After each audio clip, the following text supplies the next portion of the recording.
Yeah. And then I think there's also this broader narrative amongst sections of the left, really kind of anti-patriotic, anti-Western ideas that have flown through for years in the academic world about how there's basically nothing good about the West, how the world is going terribly, and how we're so oppressive and sexist and racist and homophobic. And it's just become so key to their identity and the way they view the world that it's very hard for them to look at the facts and look at the data and say, well, maybe people aren't as racist, sexist or homophobic as you might think they are.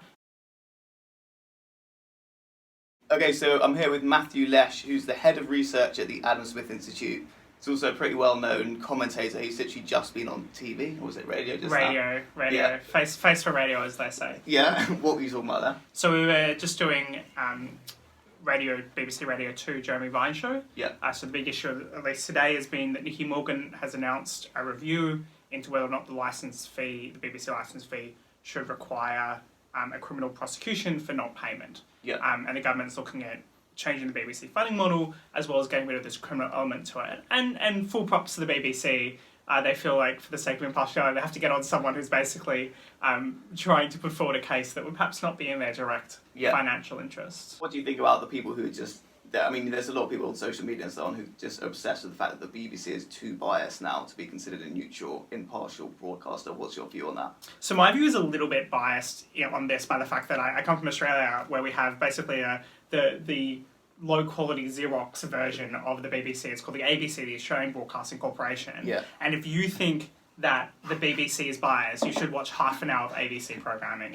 It's particularly its news and current affairs is just totally not... Well, I mean, there's two issues. One, it's much lower quality than the BBC. Yeah. And it's actually just a lot more bias, and they just have no recognition of their bias here. They think they're completely... By providing everything from the socialist alternative perspective to the far-left Greens perspective, they think that they're providing a full diversity and spectrum of views. Yeah. So when I come watch the BBC, my view is, well, it could be worse when it comes to bias. I think it was pretty disappointing the other night to see that their stage on Brexit night looked like the EU flag. Yeah, it was great. I think people have a lot of genuine complaints about their coverage of Brexit. I think the issue is, and in some ways the same issue with the ABC, is you end up creating an effective kind of media bubble. And we know the kind of people who live in London, who work in media, are going to be far to the left of the national average. They're almost only going to vote to Remain. They probably went to university, if not one of the top universities, that creates a sort of mould of person. And that becomes them, whether they like or not, as much as they try to get on different perspectives. And some of their presenters, I think, are very good and very professional. As much as they try, it's very hard for them to present a diversity of views. I think there's been this effort to move, for example, moving all the BBC up to Salford in Manchester. Does that really work? Probably not, because you've got the same bubble as central Manchester, and you just move a bunch of people who would have been in London and now they're in Manchester just thinking and doing things in exactly the same way. So it's not clear to me that geographically moving it somewhere else, other than costing a lot of money, really achieves very much. So I think you're going to get those natural biases within public broadcasting, as professional as they might try to be. And that is a case for basically saying, well, if people don't think that it represents them particularly well, if they think it's excessively southeastern in its disposition, then of course you shouldn't have to pay for it. Yeah, that seems to make sense to me. So actually, on that note, I guess this would be a logical time to talk about your book, which is Democracy in a Divided Australia. Yeah. So, I mean, that seems to fit in quite nicely with what's talking about the BBC in terms of just a complete divide in terms of outlooks across the population and different bubbles. So, can you give a broad overview of what it is you talk about in the book? Sure. So my book basically takes a lot of the literature that's been developed around Charles Murray coming apart in the US, combining with some of the work David Goodhart has done in the UK with Somewheres and Anywheres, and tries to apply that to the Australian context. So looking at how the new political divides have come to fruition in Australia. And I wrote this book largely in about, well, it was now 2 years ago, 2018, as we were kind of thinking about the new political era that was going on. And basically I dived into a lot of the data in Australia. There's not as much as you might ideally like, but there's really good election surveys where you can see over time this big divergence in views between effectively the metropolitan class and the inner city class. So what I've called inners, or David will call it anywheres, basically people who are higher educated, have good jobs in the inner city, earning high incomes, work in some kind of professional service, sometimes government as well, civil service, media, public media. These people, basically life is going pretty well, more or less, for them.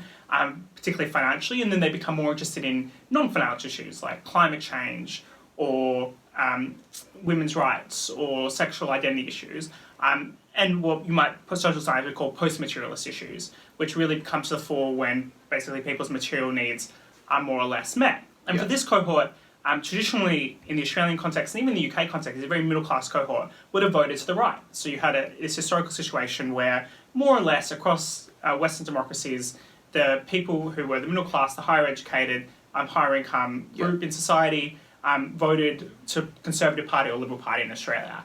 We've seen this real transformation where that group has basically feels like the Liberal Party or the Conservative Party no longer represent them. I think Brexit has really defined a lot of that here, but in fact it goes back even much further than Brexit. I think this is kind of a 50-year transformation, not a 5-year transformation. Yeah. And now those people are increasingly voting to the left. They vote, in Australia, they vote for the Green Party. Over here, they'll vote for the Lib Dems or for Labor. And that's why you see particularly strong results for Labor in North London, let's say, where you have a quite highly educated, professional service sector, young, that kind of cohort. I see that group as the one sector of society, and then you've got the other sector of society, the other sector of the divided Australia or divided Britain is what I call the outers, people who in Australian context live in the outer suburbs. Regional Australia in the UK tends to live not in the big cities, they live in towns and where the majority of people live, at least in this country. And that cohort basically bases their identity on something a little bit different. It's more about the place where they grew up, the place where they belonged their whole life. They're far less likely to be mobile, to have moved for university or moved for work.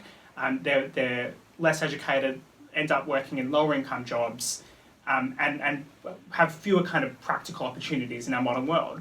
Now, I don't necessarily buy the view that these people are oppressed by the system or that they're financially struggling day to day. It's not that they're doing terribly, it's just that material concerns are a bit more important to them. They're traditionally concerned about things like healthcare, schools, and the economy and ensuring their continued job security. Yeah. And that cohort is one that's really very much disconnected from this kind of inner city worldview, and particularly when it comes to the issues that they're interested in.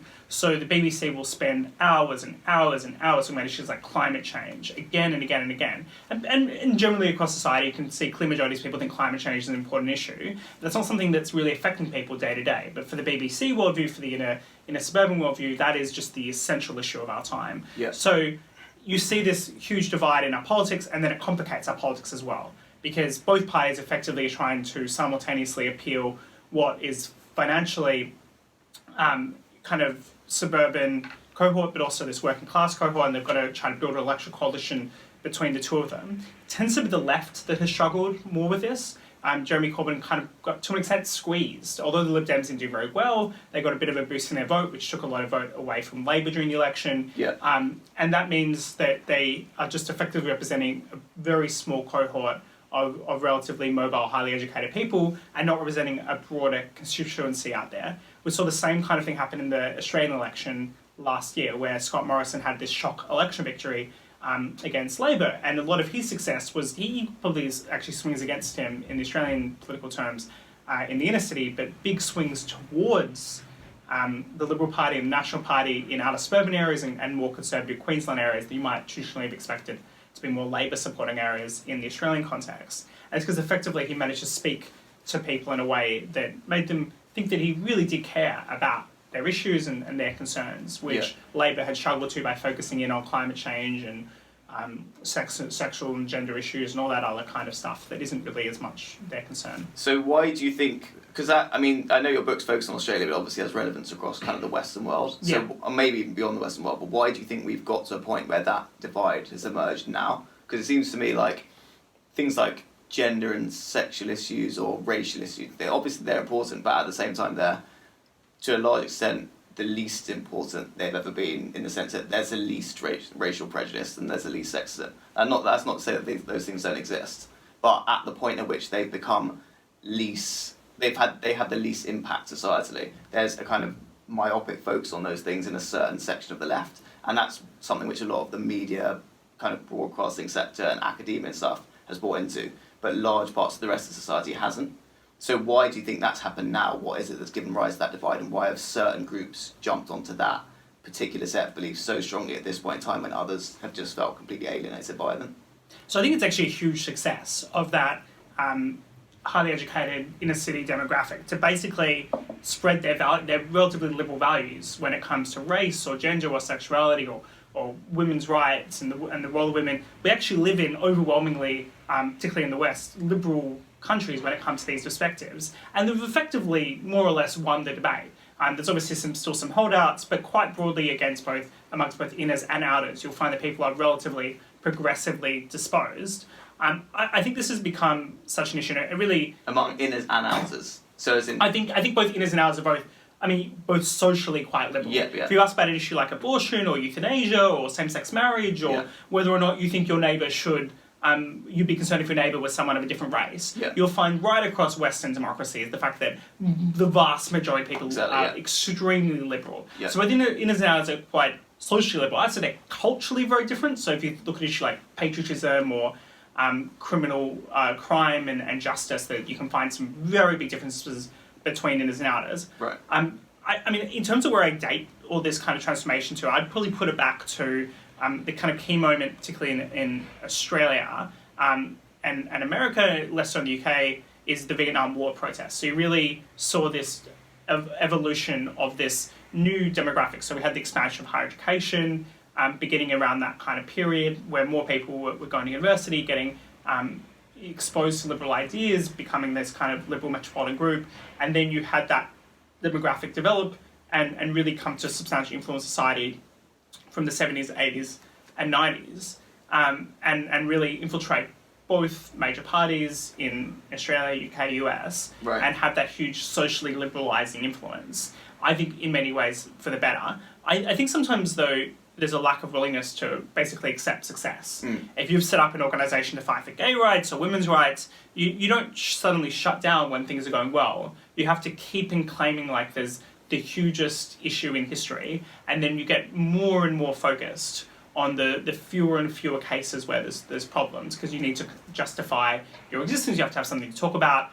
And then I think there's also this broader narrative amongst sections of the left, really kind of anti-patriotic, anti-Western ideas that have flown through for years in the academic world about how there's basically nothing good about the West, how the world is going terribly, and how we're so oppressive and sexist and racist and homophobic. And it's just become so key to their identity and the way they view the world that it's very hard for them to look at the facts and look at the data and say, well, maybe people aren't as racist, sexist or homophobic as you might think they are. And in fact, if you really want to find places where people are racist, sexist and homophobic, it's probably not in the Anglo-Saxon democracies. It's places in the Middle East, it's places in Asia where people still are, quite frankly, a lot more traditionalist and a lot more conservative in their disposition. There doesn't seem to be a lot of concern about that amongst Western liberals. They really want to focus in on their own countries and their own countries' problems, rather than thinking more broadly about how you can spread liberal views more globally. Yeah, I mean, that's something which has struck me as particularly strange, actually, is we've got to a point where, like you said, vast swathes of society are pretty tolerant. Historically speaking, they're the most tolerant, more or less the most tolerant society there's ever been. And that applies across, like you say, inners and outers. So something like the Brexit vote, no doubt there are some Brexiteers who have unsavoury views, but also there are millions of them who don't. And millions of them would be just as put off by things like racism and sexism as hardcore liberal Remainer types. But the tendency of the Remain side of the debate has been to double down and just to insist more vocally as we go forward that things are, if not getting worse, at least as bad or very bad in terms of sex and gender and so on, or racism. Whilst at the same time, that section of society seems particularly averse to addressing issues like homophobia across parts of like the Middle East, for example, like you say. And so do you think that there's a disconnect between the intense focus on the need to cut out any form of racism and sexism, which is a valid objective in itself, but at the same time being unbelievably unwilling to discuss the very glaring examples of extreme homophobia, bigotry, anti-Semitism, racism, which actually do exist worldwide? That you think there's a disconnect there which has put other people off and is like alienating the other side of the debate? Or do you think it's more of a fundamental issue just in terms of incompatibility of values between things like being vaguely nationalist and being internationalist, or a blend of both? I mean, it's got to be a mixture of both. I think the fascinating case of some of the Birmingham school protests really puts out there, because there's a lack of willingness to acknowledge the reason for those protests is underlying quite religious. Douglas Murray will point out the fact that London is actually more homophobic than the rest of the country because there's a lot of immigrants in London, and people come from places that aren't necessarily exposed to liberal ideas and liberal values, and they arrive here in the UK and they come to work, and that's fantastic. But we have to acknowledge the fact that just because someone's immigrant doesn't mean that they necessarily have the similar kind of cultural liberal set of values. And I'm pretty pro-immigration, but I think this is something you've got to acknowledge sits out there. I don't think there's a willingness on the left to acknowledge those potential contradictions in their goals. I mean, another classic contradiction when it comes to the left is that in order to have a successful welfare state, you need a general sense of shared identity. And if you, in fact, the most successful welfare states, one could argue, particularly with tax and transfer, are some of the Scandinavian countries which have been extremely homogeneous for most of their history until probably very recently when they've had inflows of migrants. So that kind of unity of purpose and message is actually necessary to make the kind of left-wing worldview work properly. I mean, in terms of where this is going in terms of these identity issues, I worry that the excessive focus on them actually undermines all the success we've achieved. So if you look at something like racial politics, if you're just obsessively talking about racial politics forever and ever, you're telling white people that they're inherently racist because they're white, you're inherently homophobic, inherently colonialist, and even if you had literally nothing to do with any of that history whatsoever, you are personally responsible for it. First of all, you're going to get a backlash from white people. You're going to get a rise in the far right because they're going to feel a need to defend themselves. This is the basics of tribal politics 101, and there's been a lot of academic research on this, that the more you present racial issues, the more racialized society becomes, the more conflict you have between different racial groups.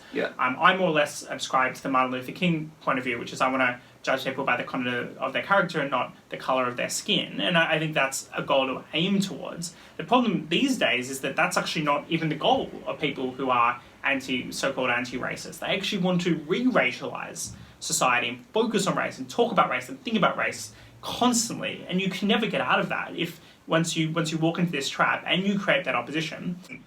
Imagine you're a kid who comes from a relatively rural area in Britain, you come to work in London and you're expected to have this certain worldview and certain perspective on things and your certain way to talk about certain issues, and if you don't fulfill that, you can't go anywhere, and it's just a total mess. People are walking into a minefield and then often choose not to talk about or engage with it or think about it in any meaningful way. Yeah, no, I definitely agree. I mean, I also think it makes it quite difficult to think clearly about these issues and actually to remember why it is that you've been, for example, opposed to racism throughout the course of your life, let's say. If you've got a situation where... So, for example, I would consider myself to be quite pro-immigration in general. I'm from a historically immigrant Jewish family. I would never want to make immigrants feel uncomfortable in the country or make the argument that immigration is a bad thing. But when you get to the point where any discussion of any limit on immigration at all is then deemed to be as bad, almost, as saying you hate immigrants, it becomes really difficult to have a rational debate. And I think the vast majority of people who look into that discussion from the outside, who aren't necessarily unbelievably well versed in these things, might come away from that thinking, okay, I know I should be unbelievably uncritically pro everything to do with immigration with no qualms about it, but personally I don't feel like that.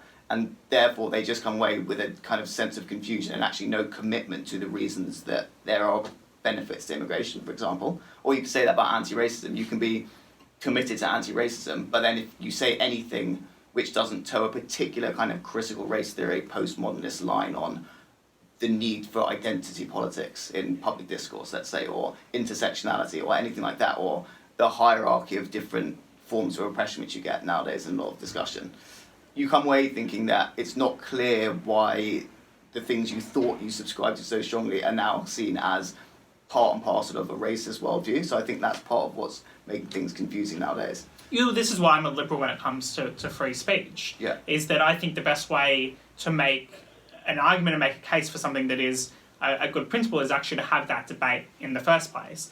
There's a lot of bans, let's say, particularly in continental Europe, about Holocaust denial and anti-Semitism, and of course all terrible things to say, do, think, etc. But when you try to ban these ideas, they don't disappear, particularly in the internet age. Ideas will just go underground and fester if you're not actually having the debate in the public out in the open. I think the same thing about immigration. If you can't have a serious debate about the costs and benefits of immigration. I think the benefits are there. They're quite clearly shown, particularly when you look at the contribution immigrants make to society, culturally and economically. I think the benefits are all there, but if you can't have that debate in response to people who are more sceptical of immigration, who genuinely believe that, if you're not exposed to those ideas, then you have very shallow understandings of the world. So to build that deeper understanding, we need to be able to have those debates, and I think we can get somewhere in those debates as well, where people come to accept certain things they might otherwise be predisposed not to. When you explain what the benefits are of immigrants, and in fact they're not taking your jobs because that's a lump labour fallacy. Yeah. Because they actually, by coming into workforce, earning money and then spending it, they actually create more jobs and increase productivity and share ideas. And you've got to be able to make that case. And because you prevent debate on that particular case and you're never actually able to do it, you're going to have problems when you actually do face opposition to it, which does eventually come out. Yeah, no, I mean, so on that theme, we saw in the last general election, the general election before that, and in the whole Brexit debate, and also kind of in America and across the West, there's this reference back constantly to fascism, and that is something which, as an anti-fascist, well, as pretty much everyone in society is an anti-fascist, but as someone who's obviously opposed to fascism, I actually have quite significant concerns about that, in the sense that if you were born in, let's say, 2000, and so you're 18, 19 now, and you saw prominent politicians saying that there were fascistic elements to Boris Johnson, or saying that Brexiteers are as bad as fascists, like what you see people like David Lammy and Jess Phillips come out with these statements, you would not have any reason to think that what happened under fascism was significantly different to what's happening now. But actually, fascism is a historically specific, very brutal form of government, which we need a specific vocabulary to refer to.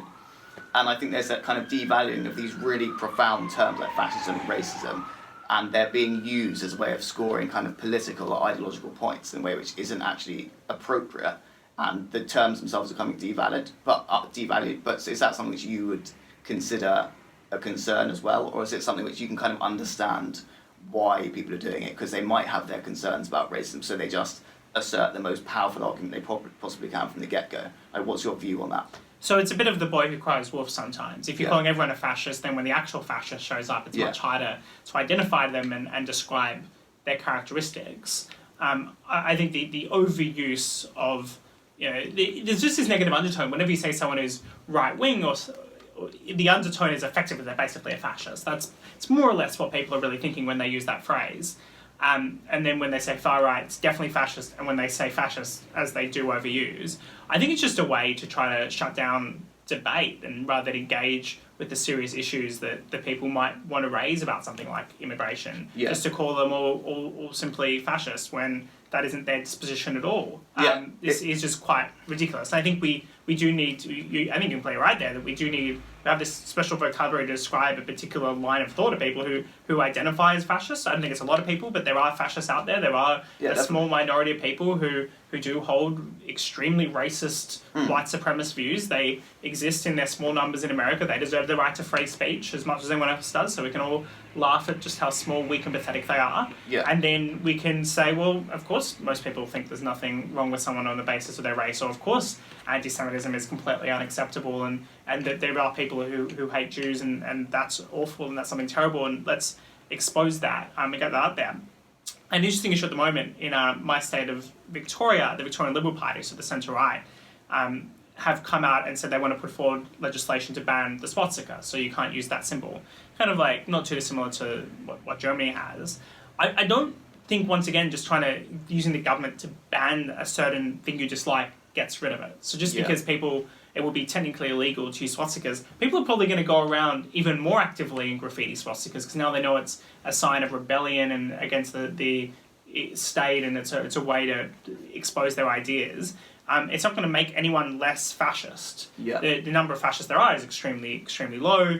They've never been violent in Australia. It's just basically a really non-issue. The police do monitor them carefully, but the far right is just not a huge thing in Australia.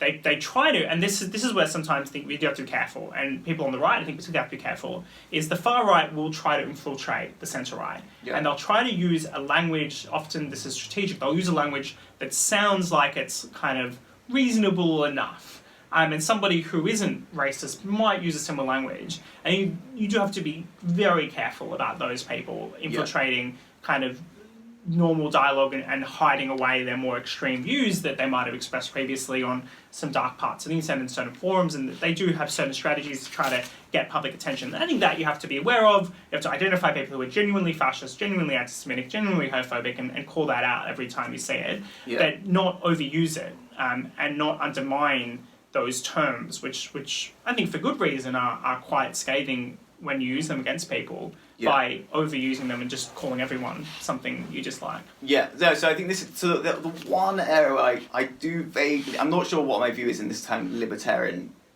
debate about complete free speech, because I basically am in favour of free speech. I'm going to use the famous but. However, I'm not kind of really dogmatically committed to the idea that absolutely everything should be given airtime at all times, if you see what I mean. So, for example, the example of Mein Kampf not being published in Germany for years, I think it was published in Germany or in a number of places, or kind of extreme... Yeah, it's still illegal to publish in Germany. It's still illegal, right, exactly. Or for kind of jihadist literature, which might not tell you how to make a bomb, but it might give you kind of extreme jihadist worldviews. I am not completely committed to the idea that you have to necessarily make them as available as other things, but I'm also not strongly opposed to that. I've never really been able to make my mind up on that, but I know a lot of libertarians kind of think quite differently. Yeah, I think this is one of those truly difficult questions when it comes to free speech, and it always has been. The most extreme, ridiculous cases of jihadist material or Nazi material. My view on this is, and I do have a mixed feelings about it as well, is lean on the side of free speech, and that's because I think that these are actually quite important documents to study, to understand. If you actually read Mein Kampf, and I have done that. I remember it got set once as part of a university assessment to try to understand fascism. You actually unpack just how ridiculous it is. You start to understand it, and then you can respond to it. I don't think many people at Melbourne University's political ideologies class, when we were given Mein Kampf, actually said, yeah, that's me, I really like these ideas. It's just kind of a ranty nonsense. I think the best way to respond to bad ideas is to expose them to sunlight, to disinfect them, to respond to them thoroughly. The other point I'd make as well here is that in 2020, whether you like it or not, people are going to be able to access this material online. You can't remove every bit of content you might dislike. Even if you try, people will always be able to use proxies or be able to use other methods to try to access it. So ultimately, people are going to have access to this information. If more people have an understanding of information, an idea of the arguments against it, I think it's quite important and quite powerful. So I think from just what it means living in a liberal society means people should be able to express themselves, even be able to express bad ideas, which then have an opportunity to respond to them. It doesn't mean the same as necessarily giving them a platform.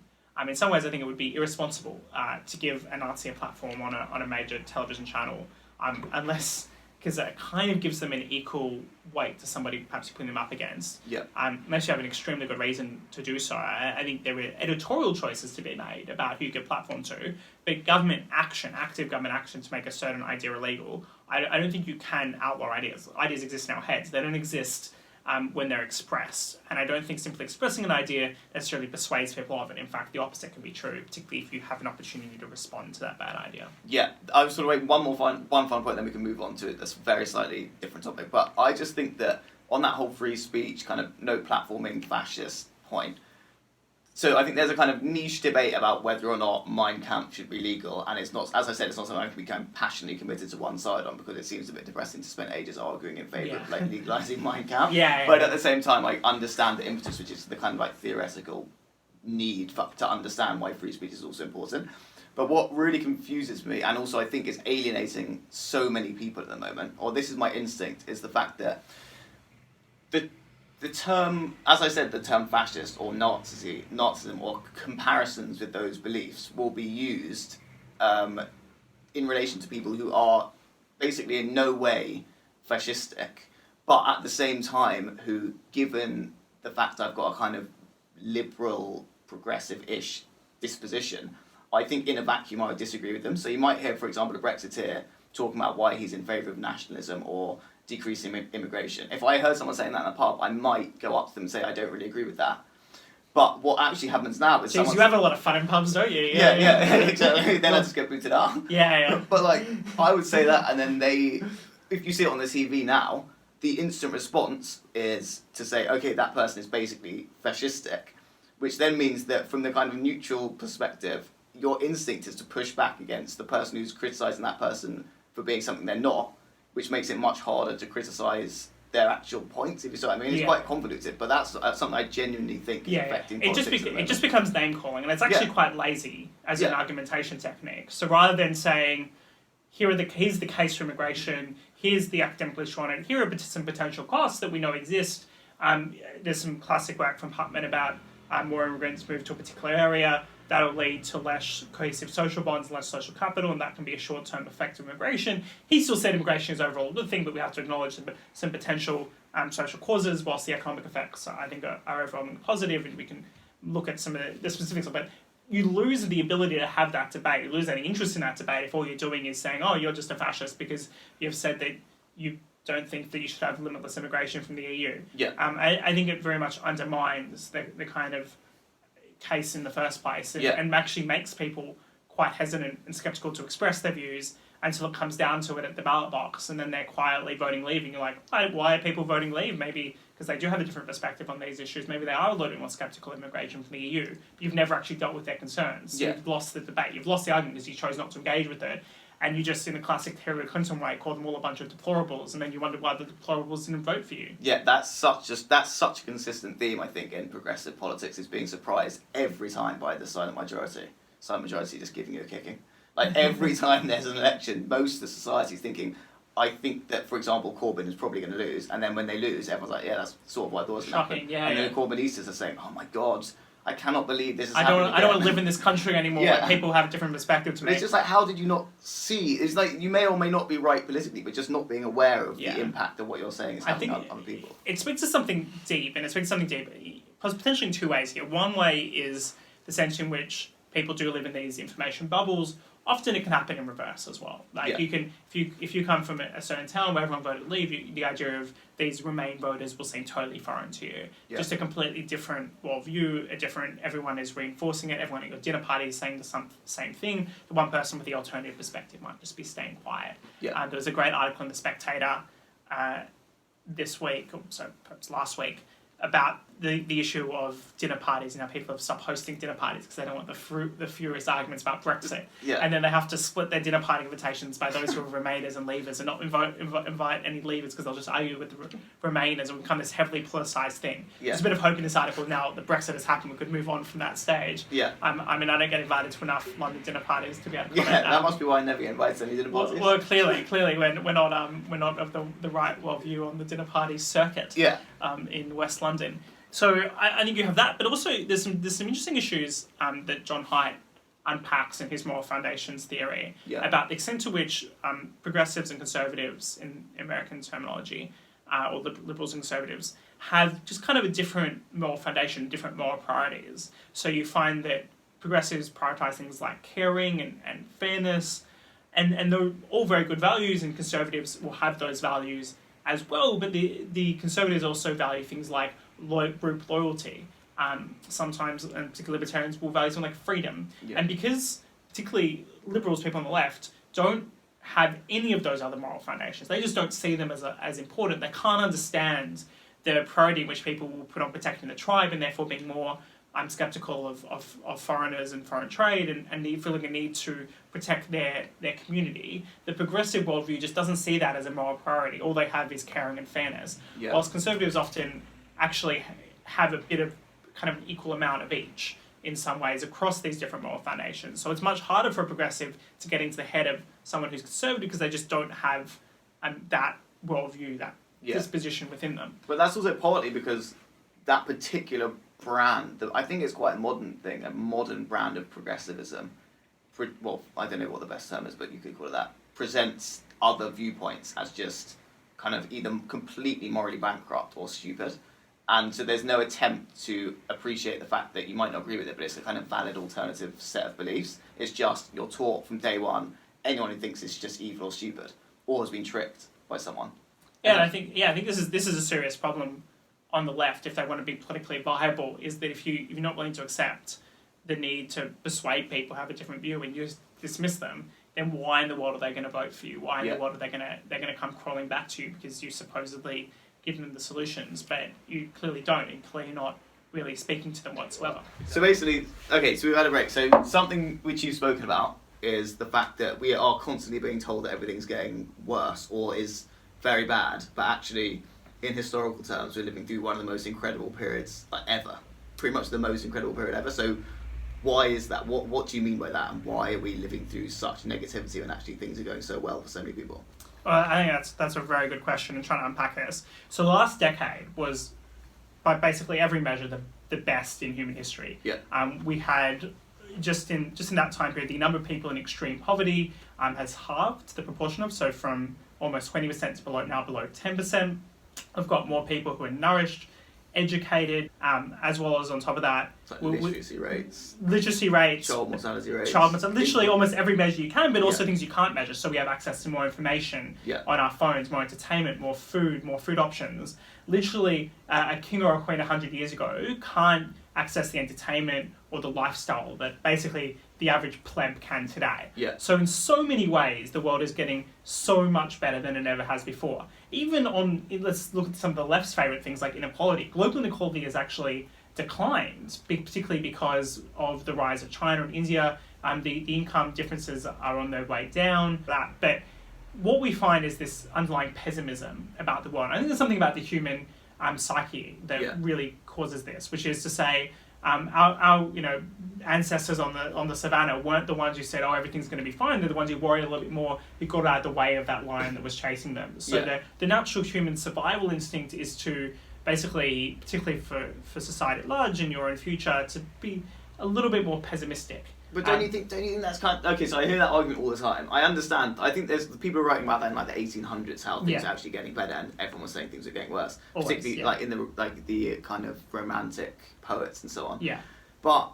And so I understand that as a tenet of human nature, arguably, but it's much more concentrated or much more prevalent among kind of sections of the progressive left sphere. And I think it's kind of letting that worldview off the hook a bit, because it's, without even noticing it, most people kind of have that feeling that because they're told so often that things might be getting worse, but that's because it's being pushed by a particular set of kind of activist academic types who are really committed to presenting the system and the man as awful, when actually it's not. So do you not think there's a kind of broader ideological underpinning to that belief? I mean, I think it's a bit of both. I think they're speaking to something that is deep within us, this need to be pessimistic about the world and negatively viewing the world. You're completely right, there's a particular narrative that tries to justify that today, and it's become quite widespread. You're going to mix something about inequality in the environment and climate change, and say basically the world's coming to an end. I don't think by saying that there's something human, there's a certain human disposition towards this, it gets them off the hook either. I think plenty of people on the political right, if you look at kind of Donald Trump's whole narrative, it wasn't America is great, it was make America great again. The perception that there was somehow this mythic past in which America was a better place to be. And I'm not clear to me at all that America was historically a better place to be, particularly if you were a minority, African American, or you were gay. The 1950s weren't exactly a great time for you. If you're living in the deep south there. So if you look at something like just taking the environmental stuff out, because so personally I would be in favour of significant action on climate change. I still think a lot of the debate about that is beyond just a rational analysis of what's going on, which we should take very seriously, and actually becomes more of an ideological thing, which is to do with kind of challenging the nature of the system itself, which I'm quite worried by. Because again, like I was making that fascist point, is blending two things. One of them is the important need to address issues, and the other one is just thinking that gives you free license to not use facts which actually Greta Thunberg in an opinion piece, co-written, mind you, so she probably didn't actually write it. Yeah. She used the line, climate change isn't about the environment. It's like, well, then what is climate change about? And then she's starting to claim it's about colonialism or historical oppression or the capitalist system. And it's that point where you get this polarization about climate change, particularly in the States, less so in the UK, particularly in the States and Australia, because people suddenly see climate change as this issue about traditional politics, whether or not you want a capitalist or socialist system. That doesn't mean that there's no role for government. I think there is a need to do action on climate change, and the UK is pretty much world leading in this, particularly when it sets its goals, maybe not necessarily achievable goals, but certainly sets its goals. Yeah. But in the end, the only way we're going to be able to fix these issues is not by destroying capitalism. It's by embracing the market's ability to be innovative and create extraordinary progress. Because we're going to need new technologies to maintain our standard of living and continue economic growth whilst using less emission-intensive techniques. The good news is we're already on our way. So the global emissions intensity of the economy, or the UK emissions intensity of economic output, we actually really are producing more with less emissions. So despite what Thunberg says, your myths of eternal growth, that's the perception. It's actually a very simplistic way of looking at growth and a very wrong way of looking at growth. You don't get growth by using more resources. You get growth by being more productive, by using the resources better, by getting more from less. And that's been our ability, particularly over the last 30 or 40 years, and that's where much of our prosperity has come from. And you need to unleash market forces to do that. So we have to be open to the kind of innovation that's going to be able to overcome the environmental challenges we face. So we need to embrace the system we have and use it fully rather than trying to undermine it and destroy it. Oh, I agree with that very strong. I mean, the main thing I think about this environmental issue is it puts me in it puts a lot of people, I think, in a really, really strange position, because I'm concerned about it. I think action needs to be taken, and I don't fully, it might be somewhere where we slightly differ, I don't fully trust kind of like the profit motive in and of itself to necessarily solve something like that, because I think that if you were just looking to make money, you might just keep making really dirty cars, for example. Now, I do agree there's probably a role for intervening in the market, and you effectively got two ways to do it. You can do it a regulatory method. Now, I was on a panel the other day where the person sitting next to me said, we should use regulation rather than taxes to try to incentivize positive environmental behaviour. And he said regulation doesn't cost anything. Now, if you look at anyone's electricity bills over the last 10, 20 years, you're going to find that the regulation that's pushed towards renewable energy, it's actually costs a lot. And there are huge costs to regulation. It just hides the cost. It doesn't get rid of the cost. It hides and spreads the cost. I think, and quite frankly, it's not as efficient because regulation is effectively picking winners. I'm personally quite sympathetic to the idea of a carbon tax, because I think that effectively responds to the issue you've got, which is, okay, the market might not necessarily price the externality. The externality is those carbon emissions. There's a certain cost to that. A carbon price, and there's been some good work, very good work done on this by the Nobel Prize winner a few years ago, was Remes, did a major study on this as well. One of the things he won his Nobel Prize for in economics. Was the fact that you can, once you price the externality, you disincentivize it and you encourage the innovation. So you encourage better behaviour as a result of taking into account the cost of it and the development of technologies that are increasingly less carbon intensive. So you move naturally from coal to gas, and then I think in the longer run there's some role for renewables like solar and wind, but more so even nuclear as well, and then you encourage the development of fusion energy, potentially solve all our energy issues. So the tax is potentially necessary there. That government intervention is necessary potentially to push the market in the right direction. It doesn't mean throwing away the market system. It means just being smart about how you intervene. Using it in the right way, yeah, exactly. But I mean, another thing which is related to that, though, is that there's this kind of anti-technological, anti-progress disposition or viewpoint which underpins a lot of the environmental movement. And the fact that... I would personally I'm actually quite worried about climate change, and I would like to see significant action taken to stop it. But there's almost no green movement I can see that I could get on board with, which wouldn't also include vast numbers of people who subscribe to basically completely irrational beliefs to do with things like the innate harm of technological development and the fact that humans are kind of so greedy that we can't stop just consuming things and destroying everything around us. When actually, if you look at what's happened over the course of human history, as we've got more technologically capable, the quality of life for everyone alive has become almost exponentially better. So there's my great concern is about that, because I think there's also this kind of just really anti-humanist underpinning to a lot of that.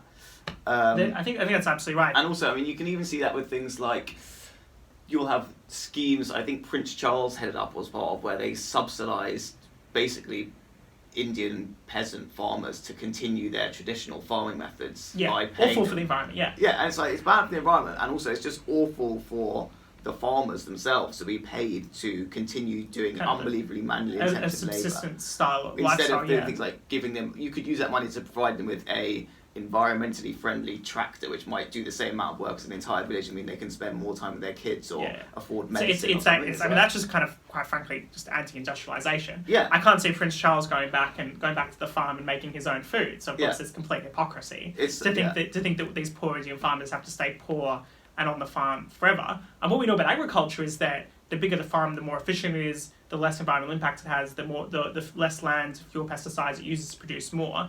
Edward Gleeser, who's is a Harvard economist, one of the world's leading urban economists, makes the point that building skyscrapers is the best thing you can do for the environment, because city dwellers, we use less space, we have a substantially less environmental footprint, more likely to use public transport, we're not kind of travelling great distances in cars, and we're having a much less footprint on the world as a result of living in cities. Yeah. So you don't want to encourage people to live out in regional areas where they're using up a lot of resources. You actually want to encourage people to live in cities where they can earn more money, and they can be a lot better off. Yeah, and also a lot of that environmental kind of outlook is based on just a factually inaccurate understanding of what's actually happening. So with good reason, people will look at the news about things like hurricanes hitting specific places or rising sea waters leading to flooding and so on, and think that vast numbers of people are dying as a result of natural disasters. And obviously, people dying as a result of natural disasters is bad, but by basically every metric, the number of people dying as a result of natural disasters has increased massively. Yeah, so it's about the number of people dying from natural disasters is down something like 99.9%. And that's largely because we're more prosperous. 99.9% less. 99.9% fewer people compared to about 100 years ago. Natural disasters. Usually be tens of thousands, 100,000 people.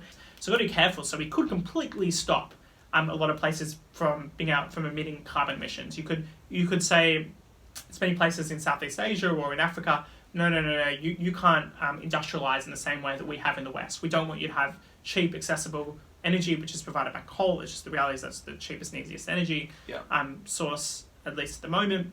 We're not going to let you do that. We're not going to let you become rich. We're not going to let you become prosperous. Ultimately, climate change might even be much worse for them as a result, because you won't manage to fully stop climate change, but they'll have far less ability to respond to the effects of climate change if you're much, much poorer. So we've got to build the wealth and prosperity at the same time as we're trying to reduce emissions. I think that's definitely possible, but at the very least, the prosperity enables us to deal with the consequences. So we can't stop us from getting to that prosperous society, or can't stop other people from becoming prosperous like we are. Because you're concerned about climate change. We're not going to be any better off in the end. Yeah, that's definitely an important point, I think. So related to that, I wanted to ask you about your thoughts on the way in which inequality globally is discussed, and also the point we've reached technologically and developmentally. So in my opinion, something you hear much more than you should is about how awful it is that things are so bad globally, without any wider context being given about how much more incredible things have got in the last 30 years. I think the last 10 years are basically the most incredible decade of development there's ever been, and the last 40 years has been unprecedented, and the last 200 years has been unprecedented in terms of how much people's standard of living. We've gone from effectively 95% of the population in extreme poverty to less than 10% over the last 200 years. It's extraordinary progress, and I think the debate we've had to have, and this comes back to organisations that are set up for a particular purpose at a particular time, and then have to justify the continuing existence of the crisis that they were established for. I think Oxfam is probably a case of this. Oxfam needs to make as much of a constant crisis as it constantly can. So it puts out these absolutely nonsense annual statistics about wealth. So the Oxfam statistics basically have a metric of net wealth. That means that if you're a recent Harvard graduate with $110,000 worth of debt, you're actually in the bottom 10% of the world because of global wealth, because you've actually got this huge amount of net debt. Or if you're a poor Chinese farmer who doesn't have any debt, you're probably in the top 80% because you don't have a negative wealth. So it's a completely meaningless statistic because it completely flips up.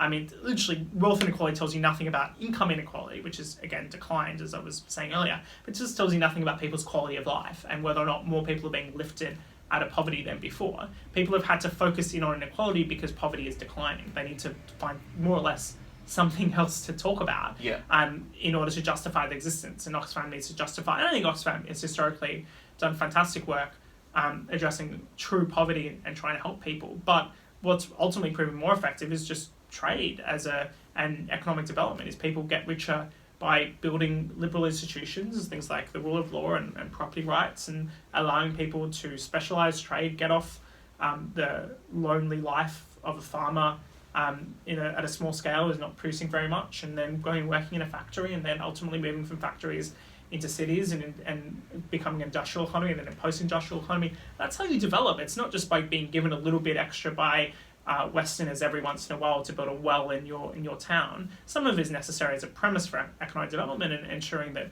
I think the Bill and Melinda Gates Foundation do fantastic work in tackling specific issues. Like their biggest thing was they found that malaria is a huge issue. Let's give people nets, and that'll enable them to live longer. So there's no role whatsoever for aid and philanthropy and trying to help the world. But creating that great prosperity takes that industrial market process to build up people's wealth.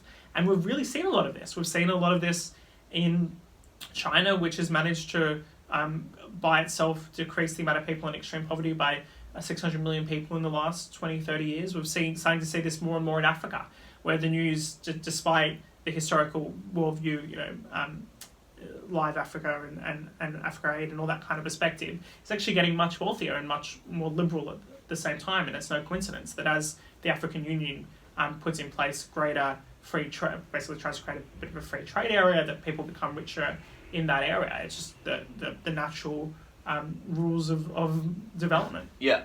So, I mean, this will probably be, we may as well make this more or less the final point, but one thing I was going to say is I think that all those points you make apply even on an individual level. Basically, I was super left, shifted away from that, so I now kind of don't really have a strong ideological position. But what I do find incredible is the belief on the left that anyone who isn't of that perspective must basically be greedy or not understand what's going on. But actually, probably the number one reason why I moved away from being completely wedded to being left-wing was the fact that I realised that humanity was doing unbelievably well by basically any measure compared to how it's done at any point in its history. And that was something I wanted to see continue and thought about in a very positive way. And so I wasn't completely committed to the fact that we had to overturn the current system. When I try and present that fact to many people on the left, it would just be treated as if I'd said something which made no sense, and then they'd go back to saying, oh, the system's awful, the system's awful. And it was that disconnect which really moved me away. I mean, is that something you find you come up against quite a lot, I guess, working with the Adam Smith Institute? I mean, it is just very hard to establish what the facts are. So yeah. I go around, with the ASI, we have a big educational program where we go into schools all over the UK. We were in Northern Ireland late last year talking to kids from both sides of the border, connecting people. And my usual presentation I give is why everything is awesome. And it's just the level of shock when you, even speaking to kind of politics and economics students, when you try and give them an optimistic message. Because they just put down their throats every day in the media, every day at school, that everything is going terribly, that the world is awful. And just trying to kind of reset their minds and say, something happened 200 years ago. Gigi McCloskey talks about the hockey stick. Everything just suddenly went up. And then trying to understand that and why that has happened is just, in my head, the key question of economics, the key question of social science, is to understand what changed 200 years ago. And you can make some arguments about that, about whether or not it was ideas, as McCloskey was saying, just kind of even postmodernist libertarian, or is it something about industry and trade and pure mechanics, or is it just legal rights, or is it some kind of mix of all these things? Trying to answer that question and then try to understand the prosperous society we live in should be what we're effectively constantly talking about and arguing about. But the lack of willingness to just accept the premise that things have gotten better and trying to just purely focus on things that even often very biased, using very biased statistics in your worldview aren't going better, I think does public debate a great disservice. Yeah, I agree so strong with that. That's probably a good point to end. Thank you very much. All right, thanks a lot. Been fun. Thanks for having me.